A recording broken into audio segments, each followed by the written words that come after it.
Iran এখন এমন এক সংকটের মধ্যে দিয়ে যাচ্ছে যার আজ কিন্তু শুধু ইরানের মধ্যেই সীমাবদ্ধ থাকবে না, ছড়িয়ে পড়তে পারে সারা বিশ্বে। কিন্তু প্রশ্ন হল, পরিস্থিতি ঠিক কিভাবে এতটা জটিল হয়ে উঠল? চলুন এই পুরো সংকটের গভীরে গিয়ে এর ব্যবচ্ছেদ করা যাক। 1,420,000, হ্যাঁ, ঠিকই শুনছেন। 2025 সালের শেষের দিকে $1 বিপরীতে ইরানি রিয়ালের দাম গিয়ে ঠেকেছিল এই অবিশ্বাস্য সংখ্যায়। ভাবা যায়, শুধু একটা সংখ্যা, একটা এক্সচেঞ্জ রেট একটা গোটা দেশকে খাদের কিনারায় দাঁড় করিয়ে দিতে পারে। একটা অর্থনৈতিক ধাক্কা কিভাবে দেশব্যাপী এক বিরাট আন্দোলনের জন্ম দিল, আজকের এই বিশ্লেষণে আমরা সেটাই ধাপে ধাপে বোঝার চেষ্টা করব। তো এই সংকটের শুরুটা ঠিক কোথা থেকে? চলুন প্রথম অংশে আমরা সেই মূল কারণগুলো দেখি যা ইরানকে আজকের এই অবস্থায় নিয়ে এসেছে।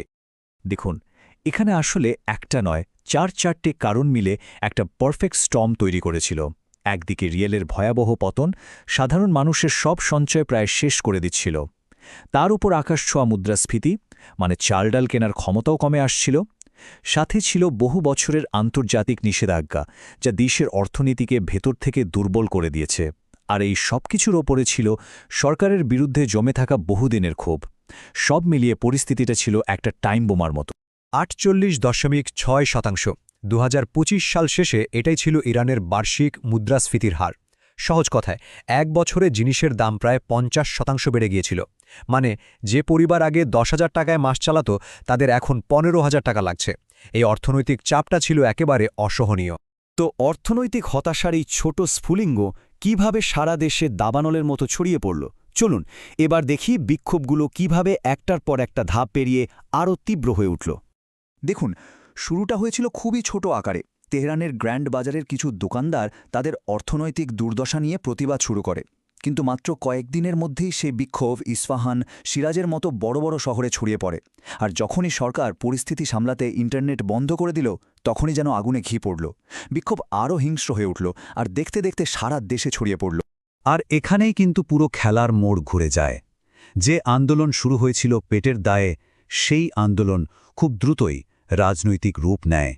মানুষ আর শুধু সস্তা রুটির কথা বলছিল না, তারা চাইছিল দুর্নীতিমুক্ত একটা ব্যবস্থা, তারা চাইছিল স্বাধীনতা।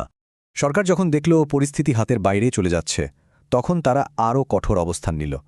বিক্ষোভকারীদের ঈশ্বরের শত্রু বা মোহারেব বলে ঘোষণা করা হলো। ইরানে এই অভিযোগটা ভয়াবহ, কারণ এর শাস্তি মৃত্যুদণ্ড পর্যন্ত হতে পারে।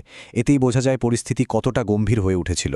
এখন সবচেয়ে বড় প্রশ্ন হল, এই সংকটের পর ইরানের ভবিষ্যৎ কী? এখান থেকে ইরান কোন পথে এগোতে পারে? আসুন আমাদের হাতে থাকা তথ্য অনুযায়ী 3টি সম্ভাব্য সিনারিও বা ভবিষ্যতের দিকে একবার চোখ বোলানো যাক। তো ইরানের সামনে মূলত 3টি রাস্তা খোলা। সবচেয়ে ভালো বা বেস্ট কেস সিনারিও হল সরকার কিছু সংস্কার মেনে নিয়ে টিকে যাবে, এতে বিশ্ববাজারে তেলের দামও স্থিতিশীল থাকবে। সবচেয়ে খারাপ বা ওর্স্ট কেস হল সরকার ব্যাপক দমনপীড়ন চালাবে, যা থেকে একটা আঞ্চলিক যুদ্ধ বেঁধে যেতে পারে। আর এর ফলে তেলের বাজারে একটা বড়সড় ধাক্কা লাগবে। আর এই দুটোর মাঝামাঝি আছে আর একটা সম্ভাবনা। বিশ্লেষণ বলছে সবচেয়ে বেশি সম্ভাবনা হলো এই বেস কেস বা মূল পরিস্থিতির। এর মানে কি? এর মানে হলো কোনো দ্রুত সমাধান হয়তো আসবে না, বরং একটা দীর্ঘমেয়াদী অচলাবস্থা তৈরি হবে। কিছুদিন পর পর বিক্ষোভ হবে, আবার সরকার দমন করবে, এই চক্র চলতেই থাকবে। ইরানের এই সংকট কিন্তু এখন আর শুধু তাদের নিজেদের ব্যাপার নেই, এটা একটা বিরাট ভূ রাজনৈতিক দাবার বোর্ডে পরিণত হয়েছে, যেখানে বিশ্বের বড় বড় শক্তিগুলো নিজেদের চাল চালার জন্য প্রস্তুত। চলুন দেখি এই খেলায় কে কোন গুটি চালছে। এই খেলার প্রত্যেকটা খেলোয়াড়ই খুব সাবধানে পা ফেলছে। যেমন ধরুন আমেরিকা, তারা নিষেধাজ্ঞা আর সামরিক শক্তি প্রদর্শনের মাধ্যমে চাপ বাড়াতে চায়, কিন্তু কোনোভাবেই একটা পুরোদস্তুর যুদ্ধে জড়াতে চায় না। ইসরায়েলের জন্য এটা নিজেদের অস্তিত্ব রক্ষার লড়াই, তাই তাদের মূল লক্ষ্য হল প্রতিরোধ গড়ে তোলা। কিন্তু একই সাথে তারা প্রিএমটিভ স্ট্রাইক বা আগে থেকে আঘাত করার পথও খোলা রাখছে। অন্যদিকে রাশিয়া এই সুযোগে ওয়েস্টার্ন পাওয়ারকে ব্যালেন্স করতে চাইছে। তারা নিজেদেরকে একজন গুরুত্বপূর্ণ মধ্যস্থতাকারী হিসেবে তুলে ধরে এই অঞ্চলে নিজেদের প্রভাব বাড়াতে চায়। চীনের খেলাটা আবার পুরোপুরি অর্থনৈতিক।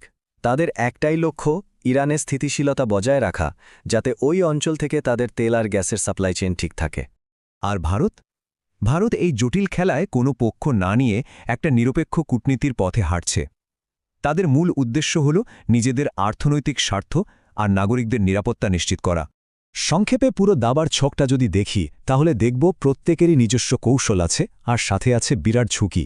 আমেরিকা চাপ আর কূটনীতির মধ্যে একটা ফাইন লাইন ধরে হাঁটার চেষ্টা করছে।